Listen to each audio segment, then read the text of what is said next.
Hi friends, welcome to honey stories. నేను మీ లక్ష్మి. అసలు love and one హాస్పిటల్లో బ్యాక్ సీట్లో పడుకోబెట్టడం వల్ల కాలు ఫ్రాక్చర్ అయింది. పెద్దగా గాయాలు ఏమీ కాలేదు. మగతగా కాళ్ళు తెరిచింది మేఘ. నర్స్ చూసి డాక్టర్ని పిలవడానికి బయటకు వచ్చి, మీ అమ్మాయికి స్పృహ వచ్చిందండి అని చెప్పింది. ప్రాణం కొట్టుకుపోతుండగా నర్స్ చెప్పిన మాట చెవిలో అమృత గుళికలు వేసినంత హాయినిచ్చి కంగారుగా డోర్ తీసుకుని లోపలికి వెళ్ళాడు మనోహర్. వెనుకే సుమ అనుసరించింది. తలంతా పట్టేసి తను ఎక్కడ ఉన్నది అర్థం కాక పిచ్చి చూపులు చూస్తుంది మేఘ. పెద్దోడా అని మార్దవంగా పిల్లవగా టెన్షన్గా చూసింది మేఘ. కంగారు పడకు, నీకేం కాలేదు అంటూ సముదాయించాడు ఆయన. నేను ఎక్కడున్నాను డాడీ అంటూ వణికే స్వరంతో అడుగుతుంది. హాస్పిటల్లో ఉన్నావు. లోపల ఎక్కడైనా పెయిన్ ఉంటే చెప్పు, డాక్టర్ వస్తున్నారు అన్నాడు మనోహర్. అంతా అయోమయంగా ఉంది తనకు. నైట్ ఏం జరిగిందో ఏం తెలియక. అంతలో డాక్టర్ వచ్చాడు. డాక్టర్ని చూసి పక్కకు తప్పుకున్నారు ఇద్దరు. హార్ట్ బీట్ బీపీ చెక్ చేసి, మిస్ మేఘ ఎలా ఉంది నీకు ఇప్పుడు అని అడిగాడు డాక్టర్. ఫైన్ డాక్టర్, నన్ను ఎవరు అడ్మిట్ చేశారు అని అడిగింది ఆమె. ఎవరో నీ ఆఫీస్ కొలిగ్ అంట, యాక్సిడెంట్ అవడం చూసి తీసుకొచ్చాడు అని చెప్పి, ఏమీ పర్వాలేదండి, 1 మంత్ రెస్ట్ తీసుకుంటే సరిపోతుంది అని మనోహర్కి కాల్ చేసి వెళ్ళాడు డాక్టర్. హౌస్లో ఉన్న నాకు యాక్సిడెంట్ అవడం ఏంటి అంటే మత్తులో నన్ను చంపేయాలని చూశాడా? హౌ హౌ కుడ్ ఎంత డేర్ వచ్చిందిరా నీకు అని ఇన్నర్లో బుసలు కొట్టింది మేఘ. ఏం ఆలోచించకు, రెస్ట్ తీసుకో అని తలనిమిరాడు మనోహర్. సారీ డాడీ, నేను ఇబ్బంది పెట్టానంటూ సాడ్ ఫేస్ పెట్టింది. ఆ టైంలో ఎక్కడి నుంచి వస్తున్నావే అని కోపంగా అడిగింది సుమ. మీటింగ్ అయ్యాక బయలుదేరి వచ్చాను మామ్. లేట్ అయినా ఇంటికి వచ్చేద్దాం అనుకుని మిగతా కొలీగ్స్ని వద్దంటున్నా వినకుండా వచ్చాను. అంతలో యాక్సిడెంట్ అయింది అని కథ అల్లేసింది మేఘ. నీకు ఇంకెప్పుడు బాధ్యత వస్తుంది సిసి? నైట్ నుండి మీ డాడీ ఎంత టెన్షన్ పడ్డారో తెలుసా అని అసహనంగా అంది సుమ. సుమ ఇప్పుడు అవసరమా, మనకు కావాల్సింది వీళ్ళ క్షేమం అంతే అని చిరాకు పడ్డాడు. కానీ నాకు మీ క్షేమం ముఖ్యం అండి, మీ బాధని నేను చూడలేకపోతున్నాను అని కళ్ళనీళ్ళు పెట్టుకుంది సుమ. సారీ మామ్, ఇలా జరుగుతుందని ఊహించలేదు, నాకు చాలా హెడేక్గా ఉంది అని కళ్ళు మూసుకుంది మేఘ. మీరు ఇంటికి వెళ్ళండి, ట్యాబ్లెట్స్ వేసుకోవాలి కదా అందామె. ఒక పూట వేసుకోకపోతే ఏమీ కాదు సుమ, నేను చూసుకుంటాను, నువ్వు వెళ్ళు అని పక్కన ఉన్న చైర్లో కూర్చున్నాడు. ఇక తన మాట వినడానికి అర్థమయ్యి, సరే భోజనం తీసుకొస్తాను అని వెళ్ళింది సుమ. కళ్ళు మూసుకుందే గాని మై నిండా ఆలోచనలు కందిరీగలు జోరున చేస్తూనే ఉన్నాయి. తనని చంపాలని చూశాడు తనే అనే తలంపే మైండ్కి కుదురుగా ఉండనివ్వడం లేదు. కాలు కదలడానికి లేక ఆగింది గాని, లేకపోతే వెళ్ళి కసకసా పొడి చంపేసేంత కసి పుట్టింది మేకలో. ఎంతమంది చంపుతుంది ఇది? రెడీ అయ్యి కిందకొచ్చింది చైత్ర. అరే త్వరగానే తెల్లారిందా నీకు అని వెక్కిరింతగా అడుగుతుంది ఊర్మిళ. అవును అత్తాజీ, సూర్యారావు గారు చాలా త్వరగా వచ్చేశాడు అని ఆవరించింది చైత్ర గుర్రుగా చూస్తూ. నీకు అలా సాగుతుందే, పైగా సెడైర్లు వేస్తున్నావు అని పళ్ళునూరింది.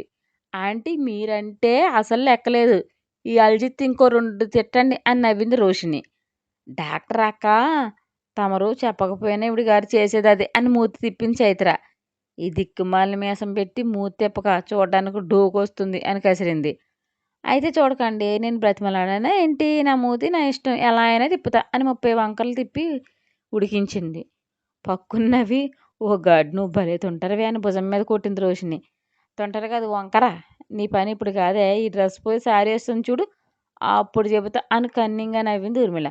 అత్తాజీ నేను పాపం కదా అంటూ ఇన్నేసొంటిగా మొహం పెట్టింది చైత్ర. ఏమీ కాదు, నిన్నెవరు కాపాడలేరే, ఈ ఊర్మిళ తడాకా చూపిస్తాను అంది. అబ్బో అనే ఎక్స్ప్రెషన్స్ ఇచ్చింది చైత్ర. దేవ్ ఆఫీస్ నుండి, ఆ ఇంటి ఓనర్ ఇక్కడున్నాడు, అబ్రాడ్లో ఉంటాడు, ఎవరికి రెంట్కి ఇవ్వలేదు, ఎప్పుడైనా వస్తే ఉండడానికి ఉంచుకున్నారు, పేరు కమలేష్ అని డీటెయిల్స్ చెబుతూ. వాళ్ళెవరు ఉండరని తెలిసే ఆ ఇంట్లో మకం పెట్టారు ఆ రోగ్స్ ఇద్దరు. ఎవరికి ఎటువంటి డౌట్స్ రాకుండా మేనేజ్ చేస్తున్నారు అన్నాడు విదూర్. అక్కడ మొత్తం క్లియర్ చేయమని చెప్పని చేశారా అని మన వాళ్ళు అన్నాడు దేవ్. మొత్తం క్లీన్ చేశారు. మేఘన్ నైట్ వాడు తీసుకెళ్ళింది కారు వేరు, యాక్సిడెంట్ అయిన వెహికల్ మరొకటి. అంటే ప్లాన్ ప్రకారం యాక్సిడెంట్ చేశాడా లేక చేయించాడా అనుకోవాలా? వాడెందుకు రిస్క్లో పడతాడు బావా, టెక్నిక్ తెలిసిన వాడితో చేయించుంటాడు. చాలా తెలివిగా ఆడుతున్నాడు గేమ్, చూద్దాం ఎన్నాళ్ళు హైడ్ అయ్యి ఉంటాడో. నాకు అలా అనిపించడం లేదు, వాడేదో భారీ స్కెచ్ వేసాడు అనిపిస్తుంది. ఎందుకైనా మంచిది కేర్ఫుల్గా ఉండు. ఏం చేసామా బిగ్ డాడీని అంటూ లైట్ స్మైల్ ఇచ్చాడు దేవ్. ఐబ్రో వేవ్ చేస్తూ, మాట్లాడితే మీనింగ్ ఉండాలి, ఆయన నేనేం చేస్తాను నా బొందా, మాటలతో మంత్రం వేస్తావురా, ఏ మంత్రం వేశావు అని అడుగుతున్నా. ఇంతకు ఇసుమంత అయినా గుడ్ ఇంప్రెషన్ వచ్చిందా నీ మాడు మొహం చూసి అని వెక్కిరించాడు. ఉడుక్కుంటూ నా మీద పిసరంత అందం ఎక్కువ ఉందని ఓ తెగనేలకే. నీ పెద్దయ్య మనతో బాగానే ఉన్నాడు. మరి లాస్ట్ ఏ ట్విస్ట్ ఇస్తాడో గాని అని నవ్వాడు విదురు. మాతో తప్ప తను అందరితోనూ ప్రేమగానే ఉంటాడురా. మనసులో ఒకసారి కోపం ద్వేషం పుడితే అవి తొందరగా పోవని ఇలాంటి వాళ్ళని చూస్తుంటే తెలుస్తుంది. ఫీల్ అవ్వక బావా, తనే మారతాడు అని. నా బుజ్జిదాన్ని చాలా మిస్ అయ్యాను. మేము బయటికి వెళ్తున్నాం. నీ పాటలేవు, నువ్వే పడు బాయ్ అని లేచాడు. లాంగ్ డ్రైవ్ వెళ్ళొద్దు, జస్ట్ ఈ సరౌండర్లో రండి, చుట్టూ అబ్జర్వ్ చేస్తూ జాగ్రత్తగా ఉండు అన్నాడు దేవ్. ఓకే బాయ్ అని వెళ్ళాడు విదూర్. తను నాని చెప్పింది విని కోపం లావాలా పొంగుకు వచ్చి, నాని అంత పచ్చి మోసం, నాన్న ఫీలింగ్స్తో ఆటలాడుతుంది అని ఆవేదనగా అంది చైత్ర. దాని కోసం అర్ధరాత్రి పరుగులు తీశాడు మీ నాన్న అని బాధపడింది బామ్మ. ఇంకెన్ని ఆటకాలు ఆడుతుంది చి అని అసడించి, నాన్న ప్రాణాలతో చెలగాటం ఆడుతుంది నాని, ఏం చేయాలో కూడా అర్థం కావడం లేదు అంటూ బాధపడింది. అన్నీ శివబాబు చూసుకుంటాడు, నువ్వు బెంగపడకు. మన తలరాత ఏం చేస్తాం బంగారం, మీ నాన్న మనం ఏం చెప్పినా నమ్మడు. అలా ఉంటుంది దాని యాక్షన్. పెళ్లి దగ్గర నుండి దూరం పెట్టాడు, మళ్ళీ ఇప్పుడు ఇలా జరగగానే కోపం అంతా వదిలేసి పరుగు తీశారు. ఇంతవరకు రాలేదు అని బాధపడింది. సరే నాని, నేను మళ్ళీ చేస్తాను అని దిగులుగా చెప్పి కాల్ కట్ చేసింది చైత్ర. నువ్వు సాడ్ ఫేస్ పెట్టకు, అదేమి సావదు. మీరంతా దాని తప్పులన్నీ కాసుకుంటూ రాబట్టే ఎంతకైనా తెగింపు వచ్చింది. నా చేతిలో చెంపదెబ్బ తిన్నావు కానీ నువ్వు నోరు తెరిచి నిజం చెప్పావా? మేమిద్దరం అనే చిన్న మాట బయటకు రానివ్వలేదు. ప్రేమించిన వాడికి దూరం అవ్వడానికి కూడా సిద్ధపడ్డావు అని సీరియస్ అయ్యాడు దేవ్. మేము ఊహించామా శివ అది ఇంత నీచురాలని అని బొంగమూతి పెట్టింది. నీ పంది మూతి చూసి మెల్ట్ అవుతాను ఊహించుకోకు, ముందు నీ తాట తీసేయాలి అని కరిచాడు. మావయ్యతో చెబుతా నన్ను తిడుతున్నావని. వెళ్ళి చెప్పుకో పో అవతలకి, దిష్టి బొమ్మలా ఎదురుగా ఎందుకు అని కేసిరాడు. ఇప్పుడు పొమ్మని బెడ్ మీద డ్యాన్స్ ఆడితే చూసుకో అని బెదిరించింది. ఆహా, ఏం చేస్తావేంటి, చెప్పరు చేస్తారు అని మూతి తిప్పి, నేను అలా శిఖర్కి వెళ్తున్నా బాయ్ అంటూ లేచింది.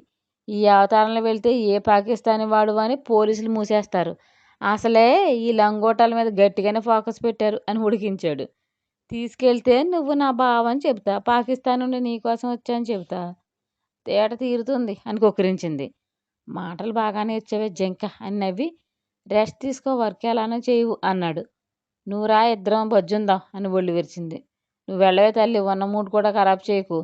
ఏంటో మా ఆయనకు నేనంటే ప్రేమ తగ్గిపోయింది. అబ్బో లాభం లేదు.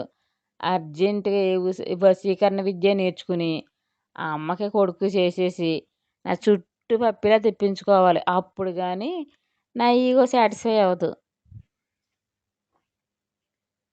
ఇలానే వాగుతూనే ఉంటావా, రానా అంటూ లేచాడు. ఎందుకంత శ్రమ పడతావు, వెళ్తున్నా, ఏంటో తెగ బెదిరించేస్తున్నాడు ఈ మధ్య అని ముక్కుకుంటూ మూలుకుంటూ రూమ్కి వెళ్ళింది.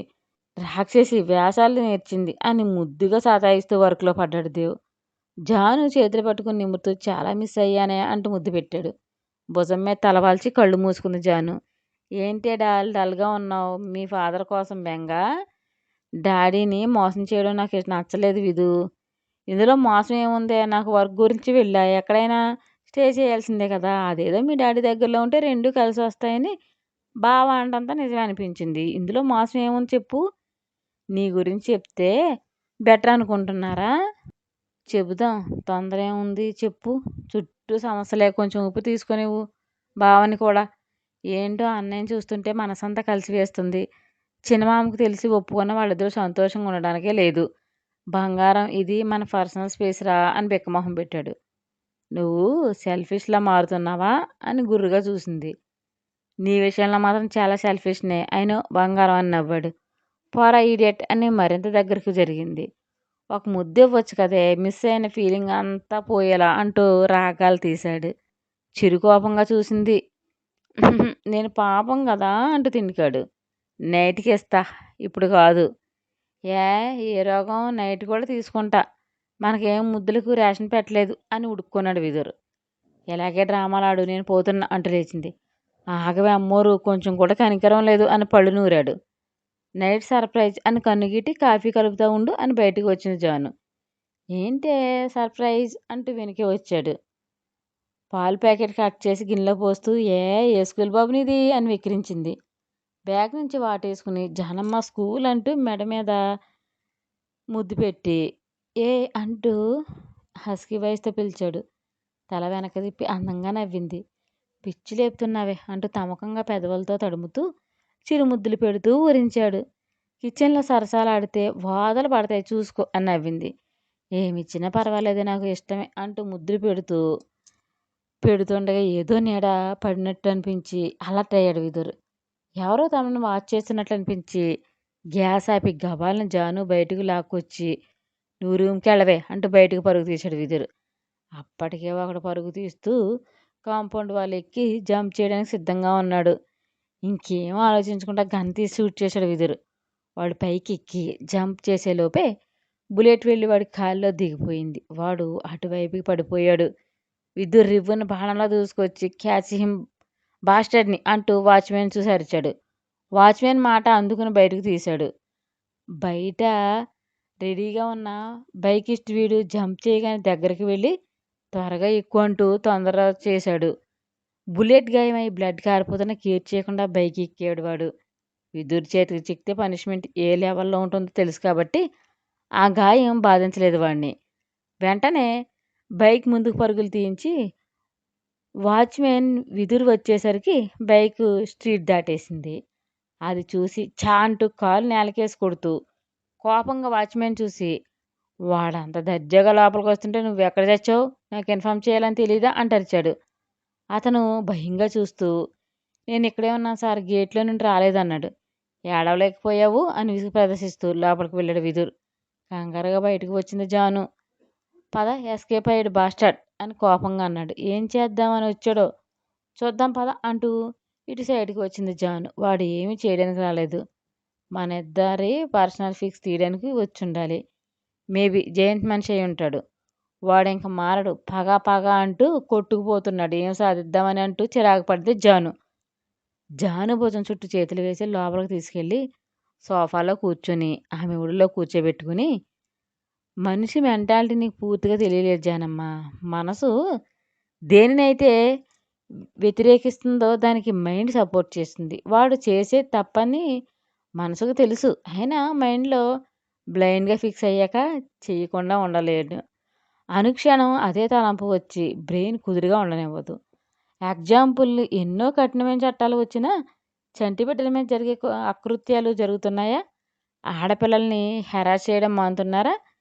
ఏ వాళ్ళకు తెలీదా దొరికితే ఎలాంటి పనిష్మెంట్ ఫేస్ చేయాలో అని? మరెందుకు చేస్తున్నారు చెప్పు? చిన్నగా నిట్టూర్చి క్షణికానందం కోసం లైఫ్ స్పాయిల్ చేసుకుంటున్నారంటే వాళ్ళ మీద వాళ్ళకు కంట్రోల్ ఉండదు అంటావు అంతేనా? సైకాలజీగా అంతే అని చెప్పాలి. మేఘ ఉంది తను వెళ్ళేవే రాంగ్ అని తనకు తెలుసు. అయినా తప్పు చేయడానికి నాన్న వాళ్ళని బలివ్వడానికి 1 సెకండ్ కూడా ఆలోచించదు. జయంత్ బ్లాక్ షిప్ అందరూ ఒకలాంటి మనస్తత్వం గలవాళ్ళు. ఆలోచించే వే మాత్రం వేరు అంతే. ఇలాంటి వాళ్ళలో మార్పు అనేది రావడం కళ్ళ అని చెప్పొచ్చు. టెన్షన్గా చూస్తూ పాపం లయ పరిస్థితి ఏంటి అంత జాను. గోదారే అదేమైతే నీకెందుకే కావాలని ముళ్ళదారిని ఎంచుకుంది. తన లైఫ్ కోసం మనం చించాల్సిన అవసరం లేదు. వేదైనా అంతే మార్చి వాళ్ళ బతుకులు బాగు చేసి ఏదో చేద్దాం అంటాడు నీ అన్న. వాళ్ళంతా సెల్ఫిష్లు ఎవరు ఉండరు తెలుసా? సిబ్లింగ్స్ అంటే రోత పుడుతుంది కూడా. మనకు బాబైనా బుజ్జిదైనా ఒకరే, మరొకరు అనే మాటే వద్దు బాబు అన్నాడు విదురు బెంగగా చూస్తూ. మెడ చుట్టూ చేతులు మాలలాల్లి మెడవంపుల మొహం దాచిన జాను వెన్ను నిమురుతూ దేవికి కాల్ చేసి చెప్పాడు విదురు. ఆఫీస్లో ఉన్న జయంత్ ఫోన్ రింగ్ అయింది. నెంబర్ చూసి పెదవి కర్రవగా తిప్పుతూ లిఫ్ట్ చేసి హలో అన్నాడు. నా చిన్ను మీద నీ చెడు దృష్టి పడితే నువ్వు ఏంటనేది నేను మర్చిపోవాల్సి వస్తుంది. వంకర వేషాలు మానుకోరా అంటూ బేస్ వాయిస్తో వార్న్ చేశాడు దేవ్. గట్టమైన దేవాంశ్ గారు దేని గురించి మాట్లాడుతున్నారో నాకు అర్థం కాలేదు. కాస్త క్లారిటీ ఇస్తారా అని బలుపుగా అన్నాడు. నఫ్ అంటూ బిగ్గరగా అరిచాడు. నువ్వు అరిస్తే వణుకుతూ సుస్సు పోసుకుంటా అనుకుంటున్నావా అని రోషంగా అడిగాడు జయంత్. నకరాలు దొబ్బితే నరాన ఉన్న బ్లడ్ బయటకు తీస్తాను ఏమనుకుంటున్నావు? నా వాళ్ళ వెనక స్పై చేయించే దమ్ము వచ్చిందా అని రౌద్రంగా అరిచాడు. What you mean Devansh? అబండాలు వేయకు, నాకేం అవసరం లేదు స్పై చేయటానికి అని పెంకంగా అన్నాడు. నీకేం అవసరమో నీ కుళ్ళు బుద్ధేంటో నాకు తెలీదనుకోకు. నీ వెర్రి మొర్రి వేషాలు కట్టిపెడితే బతుకుతావు. లేకపోతే చెప్పను కదా! మేఘలాంటి సెల్ఫిష్‌లని అడ్డం పెట్టుకుని ఏదో ఒడబొడి చేద్దాం అనుకుంటున్నావేమో అది అంటూ మాస్ డైలాగ్ వాడి చేయలేదు. అత్యాశకు పోకు ఓకే. నా చెల్లెలి మీద ఈగ వాలితేనే ఒప్పుకోను. నీలాంటి నీచుడు దృష్టి పడితే ఊరుకుంటానా? కోసి ఊరేస్తాను. మిగతా వాళ్ళకు కూడా చెప్పు. బతుకు మీద ఏమాత్రం తీపున్నా నన్ను కెలక్కండి అని డెడ్లీ వార్నింగ్ ఇచ్చి కాల్ కట్ చేశాడు దేవ్. కోపంతో బుసలు కొడుతూ, నాకే వార్నింగ్ ఇస్తావా? ఏమైనా చేస్తే చంపేస్తావా? అంత మనగాడివా? ఓకే. నాకు దక్కంది ఎవరికి దక్కకూడదురా. దాని చెయ్యి విదిరి ఎలా అందుకుంటాడో నేను చూస్తా అని తన పాకెట్లోకి వచ్చిన ఫొటోస్ని ఎడిట్ చేసి పనిలో పడ్డాడు జయంత్.